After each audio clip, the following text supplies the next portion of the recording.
Ito si Cher, isang masayahin, mapagmahal, masipag, at determinadong mag-aaral. Hindi ko siya naging estudyante, pero naging, kumbaga, isang matalik na kaibigan dahil lagi niya akong bumibisita sa aking classroom. Hanga ako sa mga kwento na kanyang buhay. Actually, marami pa talaga siyang ikinikwento sa akin. Siya ang panganay. Kapag walang pasok, siya ay sumasideline sa mga kapitbahay o kakilala upang maglaba o gumawa ng mga gawaing bahay o kung ano ang inuutos sa kanya para lang matulungan ang kanyang mga magulang, pambili ng bigas at pambaon nilang magkakapatid kapag walang huling isda ang kanyang tatay. Simple lang daw ang pangarap niya, ang makapagtapos ng pag-aaral at maging isang Miss Universe someday. Hello po, nabili ako ng shoes dyan sa banda ng Central School. Maganda siya, 100 tapos matangkad. Parang bagay talaga sa paa ko. Wow! Tapos nagustuhan mo talaga? Opo, kaya agad ko binili para walang makuluhan. Sino nagbigay siya ng pera? Binigyan ako si Mama 50 tapos nakapulot pa ako sa kalsada. Nakapulot ka ng 50 sa kalsada? Opo. Okay, kaya inipon mo, tapos nagbili ka ng sapatos na yan. Tingnan doon natin. Ano po ba? Wow, ganda-ganda naman. Hala, ang taas ng tako. Sige, mag-rampa ka daw doon. O, tingnan ko. Mang Miss Universe ka na ba? Oh.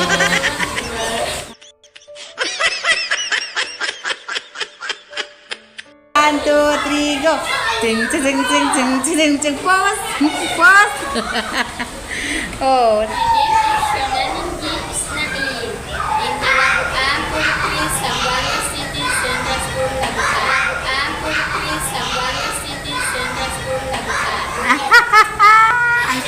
ang sapatos, tingnan natin.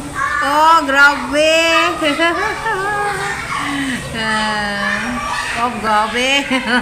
Pang Miss Universe talaga yung tangkad mo. Gusto mo maging Miss Universe? Opo. Wow. At gano'n sayaw-sayaw dyan sa school, pwede. Oh, magsali-sali ka rin para mag-practice ka. Gusto mo pala sumayaw. Yung para yung, kalma. Oh, grabe mo. Ang Ang shoes. naman ang bumigayan ng dati na para laging ganda. Oh, grabe. Ang bilis ko para sa puso ko. Kaya mahal ko. What? Lapitan ko. Inuwi na lang ganit ko. Naste. Kagape. Kape. Kame. Hihi. At ang ganda ko to, walang matatalo. Sabihin mo daw ulit. Sabihin mo daw ulit. Sige daw. Ang ganda ko to, walang makatatalo. Sige daw. Ang ganda ko to, walang makatatalo. Wow. Ganda ng bus. Grabe. Grabe yung confidence mo ba? Ganda ng shoes mo. Totoo, be. Pagkita natin, be. Hala, maganda talaga siya. Leather na leather. Oo. Dati, ganyan talaga kataas yung takong ko ba? Yung bata-bata pa ako, nakakagamit din dalawa ng ganyan. Ngayon, hindi na pwede. Masakit na yung paa ko. Kalma. Oh, grabe mo. Kalma. Ang shoes. Naman ang bumigayan ng dati na para laging ganda. Oh, grabe. Ang bilis ko para sa puso ko.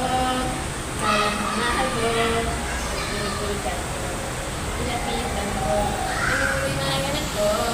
Naste. Kagape. Kape. Kame. Salamat sa pagbisita paminsan-minsan, Cher. Pinapaalala mo sa akin kung paano maging happy and grateful sa kabila ng matinding pagod at kabi-kabilang hamon ng buhay. Tuloy mo lang, anak, hangad ko ang tagumpay mo.